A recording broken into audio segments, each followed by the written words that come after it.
Magandang araw, Pilipinas! Ito ang Valiente News hatid sa inyo ng Office of the Vice President. Sa tulong ng Magnegosyo Today program, napalago pa ng isang pamilya sa Laguna ang kanilang negosyo, ang paggawa ng tinapa o smoked fish. Ang kanilang kwento, tunghayan natin sa ulat ni Maribeth Adlawan.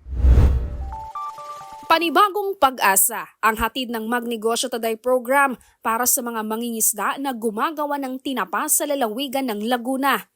Isa sa mga pinakabagong benepisyaryo ng MTD program ang pamilya Abella. Anila, matagal na silang gumagawa ng tinapa o smoked fish, ngunit dahil limitado ang kanilang puhunan, pabago-bago o inconsistent din ang kanilang produksyon. Nilalako po na, dinideliver namin po sa Siniluan po tsaka sa Pangil. Tsaka naglalakad po ng dalawang hawak na basket. Kaya't malaking tulong anila ang natanggap na 15,000 pesos na livelihood grant mula sa OVP. Dahil kasi rito ay nakabili sila ng mas maraming isda at mga smoking equipment. Dahil mas stable ngayon ang kanilang produksyon, unti-unti na ring nakilala sa merkado ang ipinagmamalaki nilang produkto.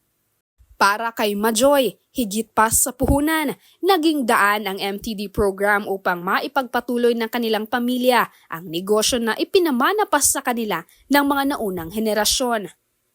Ang pagbibigay suporta sa tinapa producers ng Laguna ay naging paraan ng OVP upang mapagtibay ang iba't ibang local industry sa probinsya at makatulong sa paglikha ng mas maraming kabuhayan sa komunidad.